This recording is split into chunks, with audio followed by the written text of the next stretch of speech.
time once again for Community Forum, and we're very lucky to have with us live in the studios this morning Curtis Ebbesmeyer. Curtis Ebbesmeyer is co-author, along with Eric Sigliano, of Flotsametrics and The Floating World, How One Man's Obsession with Runaway Sneakers and Rubber Ducks Revolutionized Ocean Science. He holds a PhD in Oceanography from the University of Washington, and he is the founder of the nonprofit Beachcombers and Oceanographers International Association and writer and publisher of the magazine Beachcombers Alert. Start out and tell us what your motivation was in co-authoring your new book, your first book, Flotsametrics and the Floating World. Well, I've been looking at what floats on the ocean for a long time, 20 years at least, probably 30 or 40 if you go back into water itself. And I thought I would just dither along, and my friends would say, you'll just dither along till you die, and you really won't finish your book. And I said, well, that's probably true. I just like doing what I'm doing, and leave me alone. Yeah. So I was broadcasting the Flotsam Hour on KUOW one time, and a lady was listening to it, and she liked it so much she pulled off I-5 and just sat there and listened. And she happened to be a publishing agent. She called me and says, you got to do a book. And I said, I don't think so, so I didn't call her back. And then, you know, after a while, I thought, well, maybe I should. So I called her back after a few months, and once Elizabeth gets on it, there's going to be a book, because she's really a great agent, Elizabeth Wales, and if it wasn't for her, this wouldn't be happening, and it wasn't for KUOW and Steve Scher and Katie Sewell, this wouldn't be happening. So you just have to do what you do and kind of go with the flow, and things will happen that should happen. So it helps that you love what you do. I think that if you love what you do, then the universe will take care of you. So talk about how you chose a degree in oceanography. Well, that's easy. Back in 1965, there was the Vietnam War, and it was a fork in the road, as Yogi Berra would say, and I took it. It was either go to Vietnam or go to graduate school. I said, okay. And I've been scuba diving and watching Jacques Cousteau, and I said, wow, this is really cool. And I've been getting a little bored with engineering, because I got an engineering degree, but I just didn't quite fit. It's like having a size 13 foot in a size 10 shoe, and it was kind of cramped. So I said, well, I'll go to graduate school in oceanography, and took that fork in the road, and before you knew it, I was chasing water. And that led to what I'm doing now. So at what point in there did you start getting interested in or developing the concept of flotsametrics? That really happened about 1990. There was a load, 80,000 Nike sneakers fell overboard from a container ship. 5 of those big steel cargo containers that you see rumbling down the freeway and behind a big semi-truck. Each one's about 40 feet long. And this particular cargo ship had lost 5 of them out of about 20 that fell overboard at one time. They fall overboard in big stacks, so it's not just 1 or 2. It's usually 10, 20, up to 300. And my mom and dad had retired and moved up to Seattle, and I always told them, if you live within about a mile of where I live, we can do a lot of things together. So Dad took out a map, we put a compass down on it and drew a 1-mile circle. And they bought a house 5 blocks away. I said, this is really cool. So I wound up going up there a couple times a week for wine and lunch. And one day Mom pulled out a newspaper clipping and said, 80,000 Nike shoes fall overboard and are washing up in Washington State. And she pulls out the clipping, because she's always clipped out stuff for me, because she never understood what I did. And she said, isn't this what you do? Track these shoes. I said, well, I never really thought about that, but I'll look into it. And before I knew it, I was talking to the Nike company, and they told me that every shoe had an individual number. That's like 80,000 messages in bottles released at one place and one time, which is unheard of in science. It's just too monstrous a project to even contemplate, let alone all the pollution and so forth. Well, if you got lemons, you make lemonade. And one thing led to another, and I started tracking those shoes. And the science looked good. We did computer models, and we published it in a peer-reviewed scientific journal. And I said, well, that's done. Let's go on to the next thing. No, the media went nuts. And before you knew it, the media were causing beachcombers to report to me everything they found. So one day Dad said, you need a newsletter. and I really didn't want to do that because I was having too much fun just walking the beaches and stuff. And I was retired, and I said, I don't want to do this. And Dad's physical therapist, he had Parkinson's, Jim said, well, I'll put it in PageMaker if you write it. So I was getting pushed into a corner, and Mom said, well, I'll do the mailing list if you write it. I said, all right, I'll do it. So before you knew it, I had a newsletter, and hundreds of beachcombers worldwide were reporting in. And 15 years later, the stories are still so varied that they're endless. It's a never-ending story. It's like, yeah, I get a few of the same things, but you never know. Like I just working on a story now of a hard hat that fell overboard in Cook Inlet, and it washed up in San Francisco 7,000 miles later. So in that case, you need both the person who lost whatever the item is to report in, as well as the people who find it. And that's generally what I do. Is I'll see the clipping in the paper, or a beachcomber will report something, and then I have to start digging. I have to contact the sender and the finder to verify that it's not an urban myth, because there's a lot of things that are cool stories, but they're just not true. And I like to stick to facts. And the facts, I think, are better than the fiction myself. But so that's kind of what I do. So beachcombers report in the beginning of the story, and I try to get the rest of the story and then put it in the newsletter to help other beachcombers recognize things. In this case, a hard hat. The hard hat had the guy's name on it, and the finder just went to Google and found the fellow up in Alaska. So a very cool story. So you're kind of like a Beachcomber CSI of sorts. Exactly. Except in most cases, there hasn't been a crime committed. So define for me, if you would, Flotsametrics, and maybe what is flotsam? Well, historically there's two terms, flotsam and jetsam. Flotsam is something that falls overboard accidentally.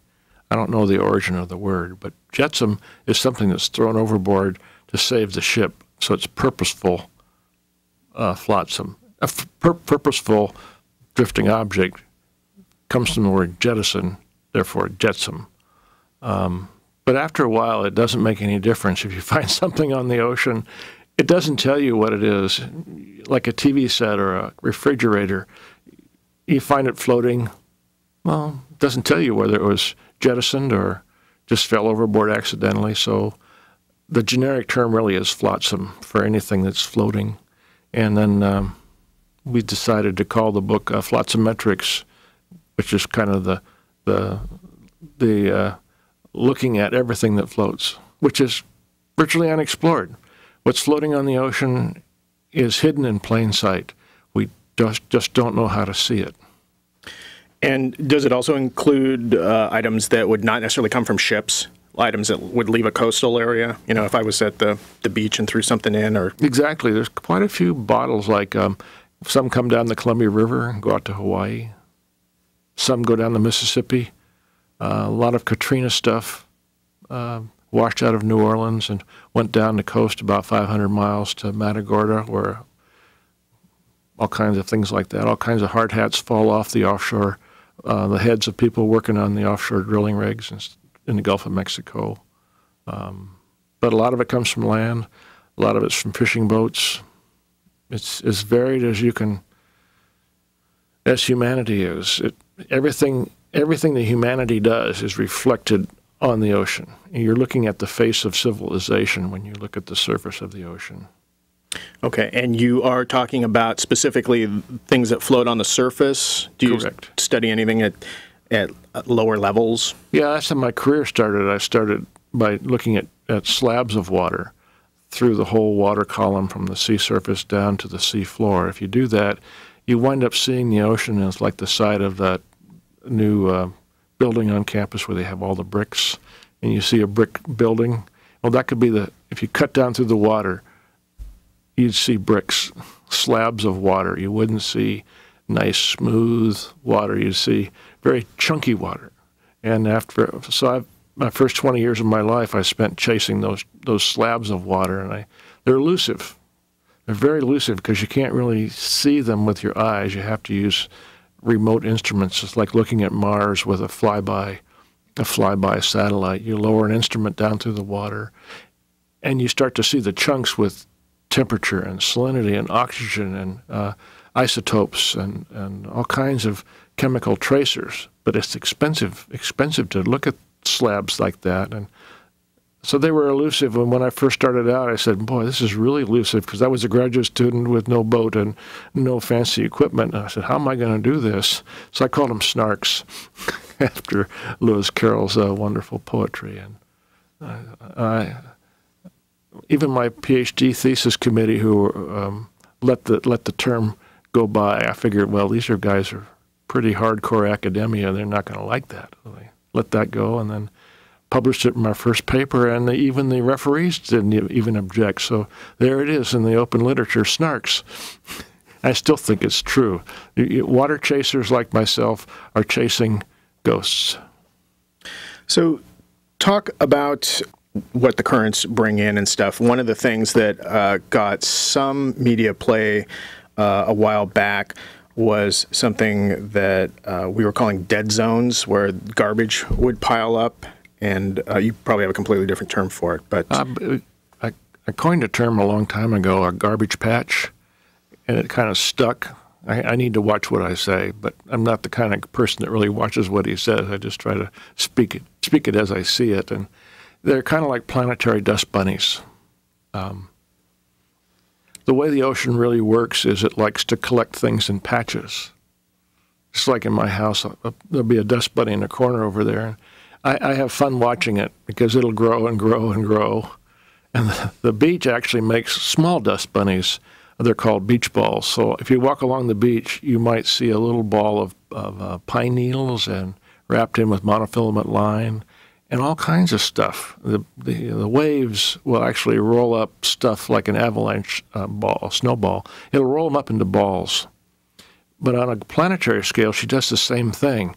The currents on the ocean go around in great circles called gyres, and these gyres push the flotsam into the middle, into spots, particular spots. There's 8 of them on the planet, and the stuff collects there in these giant dust bunnies, and probably 80% of all the floating trash in the ocean is to be found in these 8 great patches spread across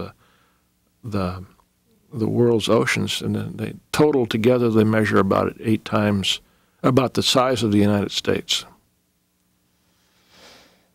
And we have one here on the Pacific Ocean? We have our very own great garbage patch. It's about halfway from here, Seattle, out to Hawaii, and it's probably 500 miles across. I'd say it's probably 1 to 3 times the size of Texas. And the only way you really ever see it is when the waves set down and it gets glassy calm. You'll see wheels, tires and refrigerators and lots of TV set, the cathode ray tubes, computer monitors, sneakers, glass balls.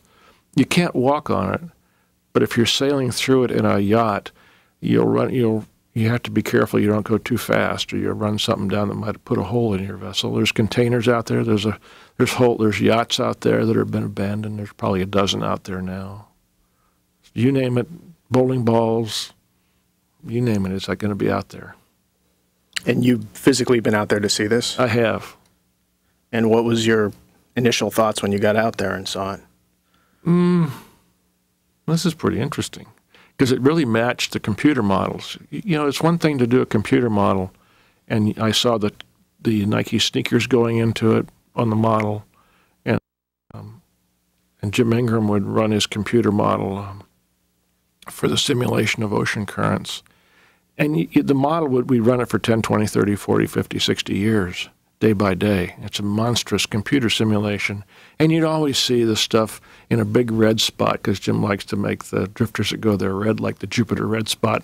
And it always gets bigger and bigger, but it never goes away. It's there year in, year out. It's just one of the permanent features of the ocean. And yet they're virtually unexplored.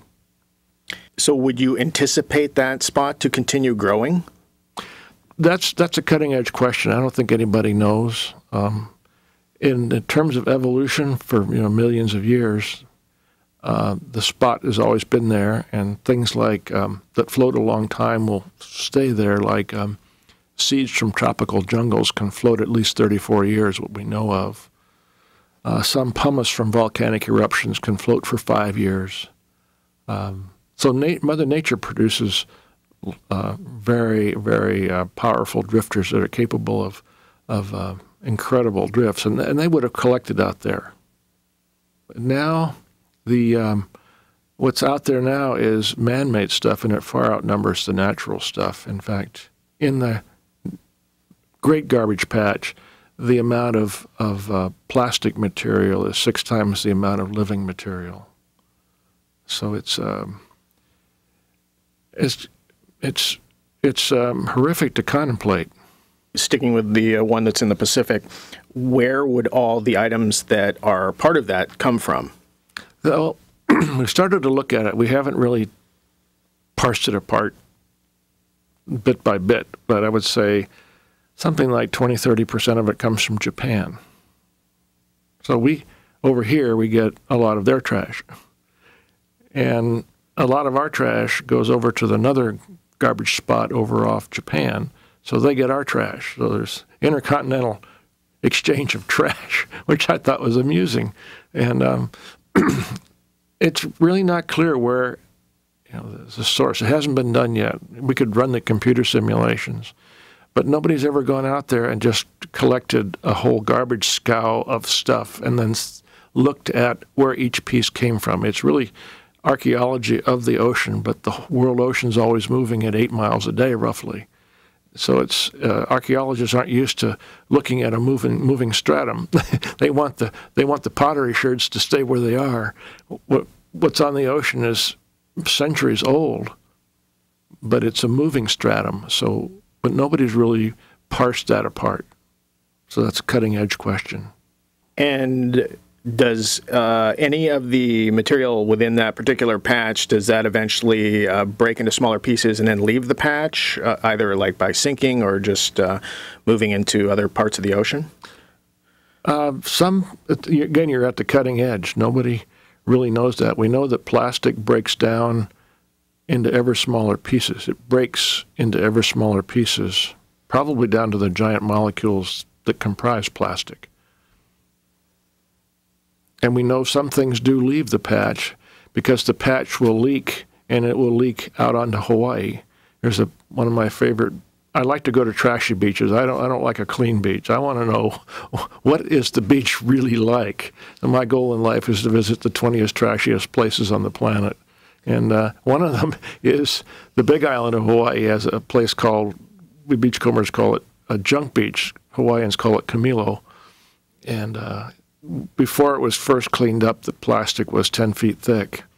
And so the patch leaks onto that beach. It catches it. And you can tell you're getting stuff from the patch because it's the size of confetti. And it's almost like you put it through, what are those giant thrashing machines you see on television, where you put a whole car in there and out comes all the little bits and pieces. So you put all the stuff from humanity into the garbage patch, and out comes little bits and pieces. And you can take a snow shovel and look at it. And I take some home, and you just put it in a jar, and you shake it up, and it looks like those little snow globes. And only it does the snow globes, the stuff settles to the bottom. This stuff goes up to the surface, and that's my little inverse snow globe. So it's horrific.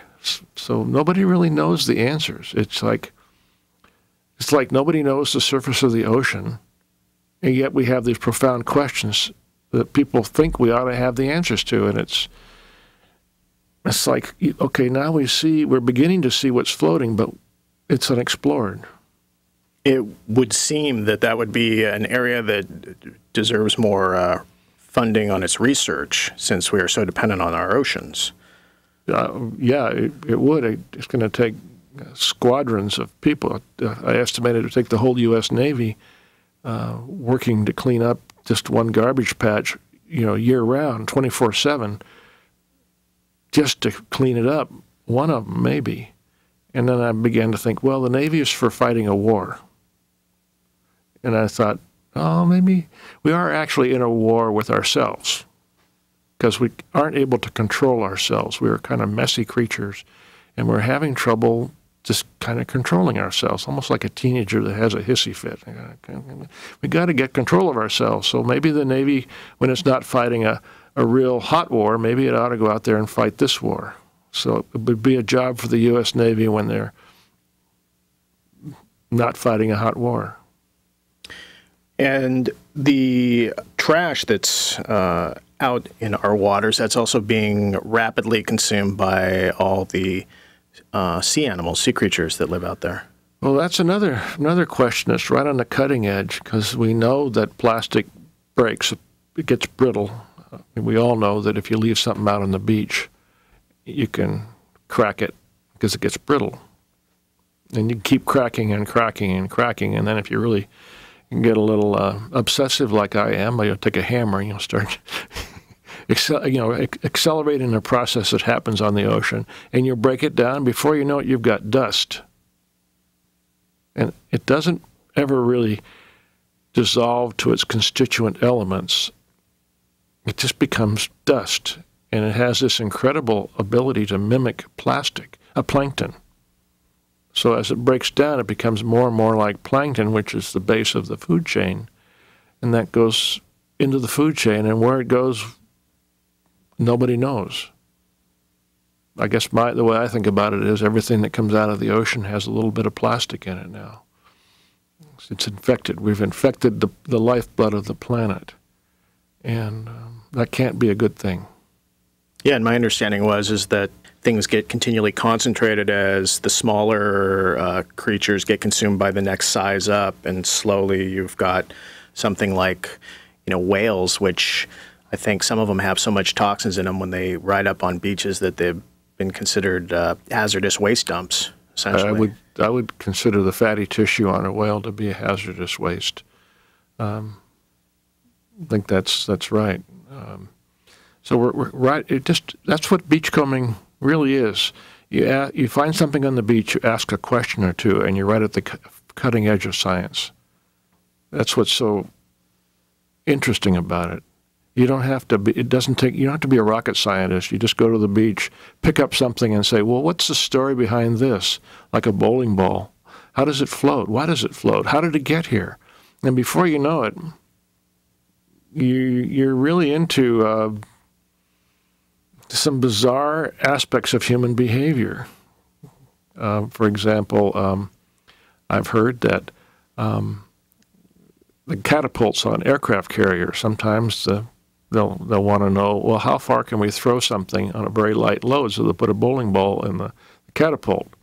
And I've heard it goes for miles and miles. I've also heard that they like to test, test the catapults. One time they tested with a Cadillac, and I heard a Cadillac went a mile. But I haven't seen these things. I haven't interviewed the actual participants. But then I know the people that like potato guns. They actually use bowling balls. And 1 pound of black powder will fire a bowling ball 1 mile, is what I've been told. So right away you're into, and then J.D. Salinger wrote a book, a short story called The Ocean Full of Bowling Balls, where the hero, I believe, is killed by a bowling ball in the surf. So now when I'm in the ocean, I kind of worry about bowling ball by being struck by a bowling ball in the waves. So you can pick up anything. I know. There's a lot of scary thoughts out there. There's a lot of scary stuff on the beach, and I always urge beachcombers to be careful because there's a lot of scary stuff. There's still ampules, the little glass ampules from World War II that are washing around out there, and they're full of really nasty chemicals. So be careful. So is that like from when they dumped chemical and bioweapons into the ocean to get rid of them? It's kind of like in World War II, a lot of times they shipped really powerful medicines, rodenticides, insecticides in little glass ampules about 2 inches tall, and they look like a long-neck beer bottle. And after World War II, the idea was just to get home. We're done with the war, and a lot of stuff just got dumped in atolls, all kinds of places. And that stuff is coming back to us. A lot of ships were sunk, and the fuel oil on board is now coming to the surface from the old ships that are rotting on the bottom of the seafloor. And they're coming apart, and the fuel tanks are coming apart, and the oil's coming to the surface. Stuff really never goes away. It just kind of sort of out of sight and out of mind, but it never goes away. There's no away in that kind of stuff. We are quickly running out of time, and I have a ton more questions to ask you. You should tell us your website. And then for people that are like reporting in, I found such and such, what kind of information are you looking for from people so that what they're conveying to you is more than just a story, is actually data you could use as well? I'm looking for anything that we can figure out point A. Where did this start? Who can I contact to get a valid report on where, say, a bowling ball was put in the water? Who can I call that actually found it? That's the kind of stuff I'm looking for. I'm looking for things that have enough information on them to actually trace them. And then that'll tell us about how long it's been in the ocean, where it went. We're learning from one piece that it was out there for 60 years because it had VP 101, and that was the squadron call number from the plane that went down in 1944. And here we have a piece of plastic that was found in 2005 inside an albatross, which had scooped it up from the sea surface. All because it had VP 101 on it, and the men are still alive who knew that plane. So that's pretty awesome. And then you can go to Flotsametrics.com, and there's a contact sheet there. If you would just write down what you know and send me an email, send me the form. It's right there. It's right at Flotsametrics.com, and that's the food source of what I do. Do you have either a phone number or snail mail address too for those that don't like to use the internet? I love snail mail. I'm at 6306 21st Avenue Northeast, Seattle, Washington, 98115. And I'd love to get pictures. A picture is incredible. We just got a Hawaii friend of mine, Noni Sanford, was beachcombing at Junk Beach, and she sent me a bottle about, I don't know, a liter-sized bottle, and it had FOBAS on it, F-O-B-A-S, and it stands for Fuel Oil Bunker Analysis. Lloyd's Registry checks fuel oil for its quality, and it was a sample of fuel oil that was going to be checked but never made it. So. And we checked, and I've been corresponding with Lloyd's Registry on, well, how did this happen? And have they been cooperative? Oh, very. They've been very nice. Most people are very nice when they know you're kind of a harmless scientist. All right. Well, unfortunately, we're out of time, so I think you're going to have to come back because I still have like 2 sheets worth of questions for you. So. I love that, Mike. Thank you. This has been really cool. So we've just been talking with Curtis Ebbesmeyer. He is co-author, along with Eric Sigliano, of the new book, Flotsametrics and the Floating World, How One Man's Obsession with Runaway Sneakers and Rubber Ducks Revolutionized Ocean Science. And again, you can find out more via his website, Flotsametrics.com, Flotsametrics.com.